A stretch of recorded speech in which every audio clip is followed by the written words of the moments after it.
Nabisco shares closing the day sharply lower. The EV maker reporting weak results yesterday and saying it will cut 15% of its workforce. So another EV company bites the dust, but it's not just startups like Fisker. The whole industry is struggling, companies shutting down, and nowhere is that more of a problem than New York City. EV enthusiasm is fading. Slumping sales and production delays make it clear that it's not quite full speed ahead. Many shoppers say they want lower prices, batteries that last longer, and a reliable charging network. How long are you going to wait to be able to charge your car? I mean, to be honest with you, don't really have a lot of choice. The infrastructure is not very good. This might be the single weirdest automotive reviewing experience I've ever had. First of all, the only way to change drive modes in this car is via this unlabeled button on the steering wheel here. I have no way of knowing what's going on with the solar panels. Tesla has already seen fewer car deliveries than expected, and they've brought in complaints about their upcoming Cybertruck. The pedal can get stuck in the interior trim, causing acceleration and increasing the risk for a crash. EV sales are down 7% so far this year, causing Ford to delay production of the next generation electric F-150. A lot of the early adopters have bought their electric vehicles. People are still very concerned about charging infrastructure, about the amount of time it takes to charge cars. They see stories like Tesla's getting frozen in Chicago during the winter time.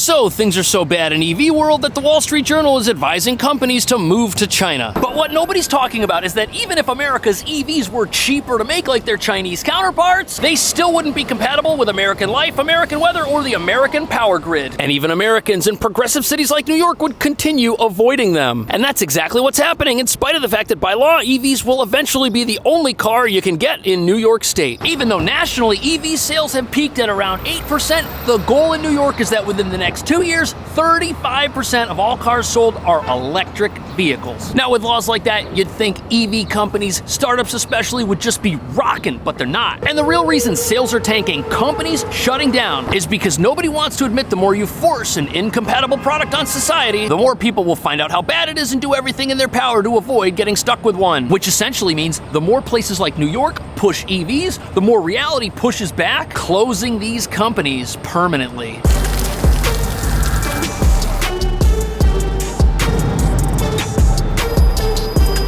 So here you've got your normal, everyday internal combustion engine car lot full of vehicles with technology that is over 100 years old. Plus, the companies making these vehicles have been in the game for a long time, meaning it's not their first rodeo. And although it's incredibly difficult to start a car company today, these companies started a long time ago, and they grew as the industry grew in size and complexity. Which brings us to the first problem with EV startups that causes them to fail, even if they're not being sold in a city that can't buy them. The business is not for the faint of heart. It takes billions and billions. To start, budget about $500 million to $1 billion to build a plant and tool it. Then about $200 million and $500 million on top of that in supplier tooling, and another $250 to $500 million in product development. Honestly, if you're gonna start a business that costs that much money up front, you better be selling the iPhone 18 when the only iPhone on the market is the iPhone 15. And all the costs associated with being in the auto industry have to be paid out before you sell a single vehicle. Factories are gonna want money in order to start production. Big Rubber's gonna want money before they start selling you tires. And then there's batteries, speakers, basically every other part that the car company can't make itself's gotta come from somewhere else. And then if you're Toyota, you've got the added cost of testing your products before you sell them to customers. As someone who leases a Jeep, I can tell you right now, they skip that step. But this means EV manufacturers are begging for money before they've done any business. And since they're not selling a tried and true product they know there's demand for, it's hard to predict what's gonna happen, which means it's highly possible they could overestimate how popular their products may actually be, causing them to spend millions building things nobody actually wants. Now that makes sense, right? If a business is very expensive to start and your product is untested, you could be in for trouble, but you'd expect that with all these mandates, all of this forced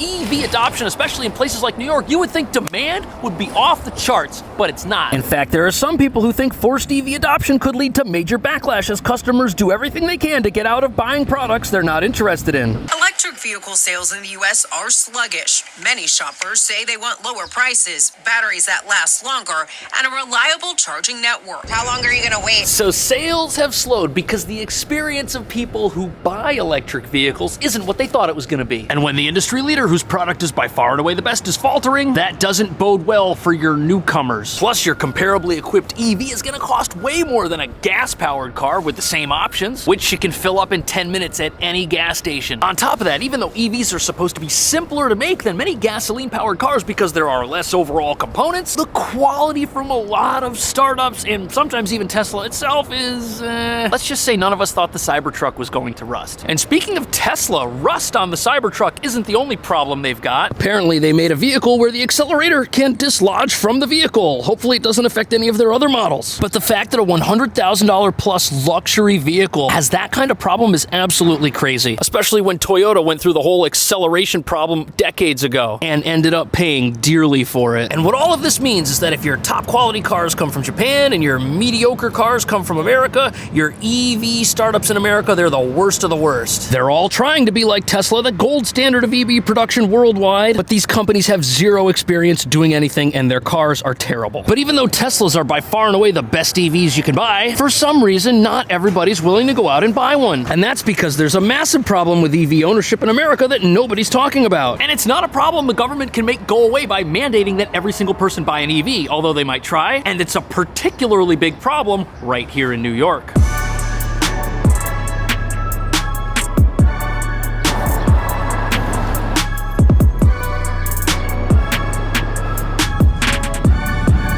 These are some beautiful, expensive New York City apartments, but there's a problem. And that's because even though this is a palatial palace in the middle of one of the most expensive cities in America, EV sales here are still struggling. And that's weird because incomes in New York City are much higher than the national average, which means people here have more money to buy things like electric vehicles if they want them. And since New Yorkers are so rich, they've got more money to buy a home. And homeowners are 6 times more likely than renters to buy an electric vehicle. But as it turns out, housing here is so expensive that even though New Yorkers make a lot of money, a lot of us rent our apartments. We don't own them because we can't afford to, and that's the first problem with EV adoption here. Because lower rates of home ownership translate into lower rates of EV ownership, and even though one doesn't necessarily determine the other, one speculation is that since electric vehicles cost more than their gas-powered counterparts, someone who's wealthy enough to own a home may be wealthy enough to have the money lying around for something like this if they really want one. But that's not the only correlation, because as it turns out, renters can't do the one thing homeowners can do when they get home and try to plug in their EV. And you're looking at that problem right here. If that is your car and that is your apartment, there's no way to connect the two of them with an electrical cord. Which means whoever owns this, if they didn't have out-of-state plates, would have a dead battery in a day or so. And even if you own your own place, like this awesome-looking building right here on the corner, it's got an issue.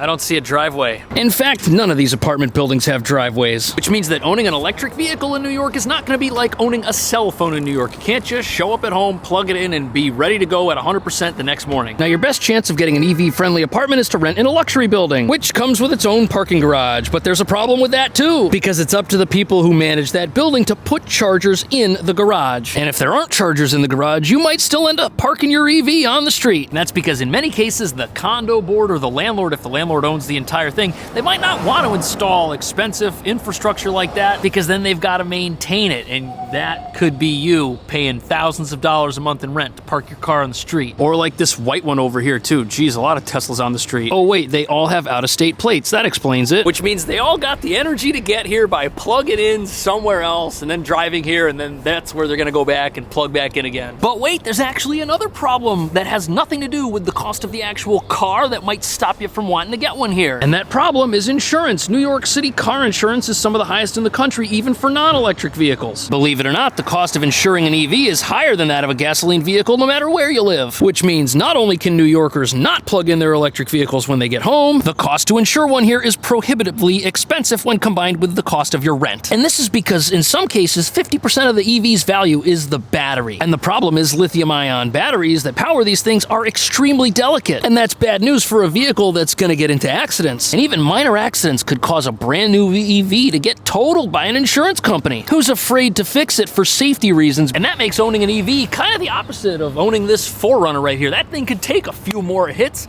and keep on going. But if your car might explode after an accident, that's a big problem. To understand this, think about how insurance companies work. When they see that your car's damaged, they come out and they do an assessment. And when a front fender's damaged, they can easily assess the damage to the rest of the vehicle. But not so with your electric vehicle. vehicle, if there's damage to that battery, there's actually no way to assess the damage to it. You've either got to replace the whole thing or total out the whole car. Now, of course, electric vehicles are made with this in mind. They're not designed to be totaled after a minor accident, but things happen. And since we're dealing with batteries that could explode, sometimes there's no way to avoid the inevitable. And unless the battery technology used to make your EVs changes in the near future, which it likely won't, insurance rates are going to continue to be sky high. And if all that doesn't sound bad enough, there's actually another thing hindering mass EV adoption here, and it's also not going to change anytime soon.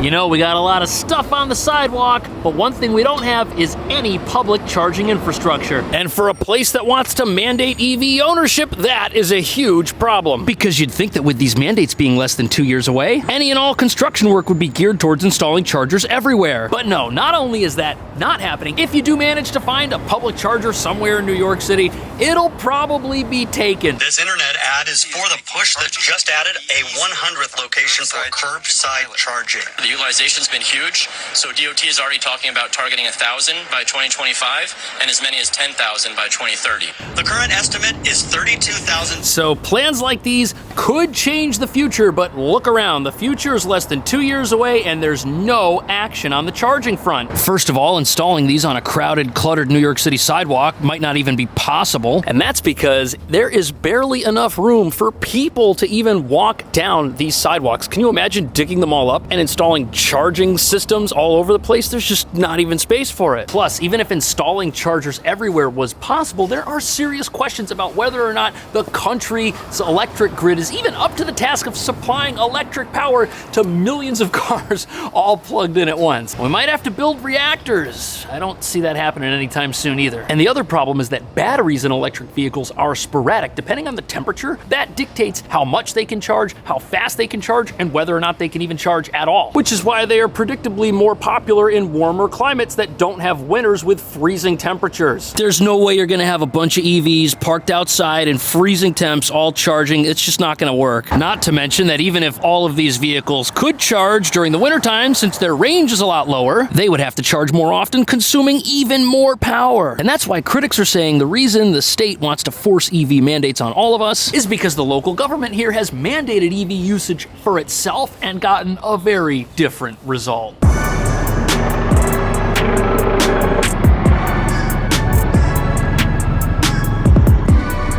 New York City vehicles only. This here is a taxpayer-purchased, government-only EV charger. And what this means is that when the EV revolution comes to New York, the government's gonna be ready for it, but you and I, maybe not. These chargers are located near a park by the Brooklyn Bridge. There's a police building over here, a courthouse, and believe it or not, only government vehicles can drive on this little stretch of road right here. Now, of course, it would be nice for the people that live around here to be able to use these chargers. And although that's never gonna happen, the charging landscape over here actually gets a little bit more unfair than what you're seeing right now. Because although the government was nice enough to build us a fleet of EV chargers around the corner, every single one of these vehicles is owned by the city. All 6 vehicles at all 6 chargers are city vehicles. This one here's not even plugged in, and the vehicle next to it's been plugged in for a solid 766 hours. I heard EVs take a long time to charge, but isn't that a little bit too long? And what we may be witnessing with this curbside charging disaster is the city's underestimation of how much charging infrastructure it actually needs. Because believe it or not, the city's goals are to electrify all of its own vehicles by 2030, which is why they've bought so many tiny Nissan Leafs. And this is something that the mayor's office is behind, a full fleet of electric vehicles citywide. And what this means is that while it might be hard for people who live in New York to go all EV, it's pretty easy for the government. I mean, they've got the land, they can install chargers wherever they want, they can use those chargers 24/7, and you have to pay for it. And I have no doubt that this vehicle that's been charging for 938 hours is going to be ready when someone wants to use it. And critics say this gives our lawmakers a skewed view of reality, because here they are enjoying all of the benefits of EV ownership without any of the drawbacks. And you know what the craziest thing about this is? The government is gonna save a ton of money on gasoline. They're gonna have all these savings that they can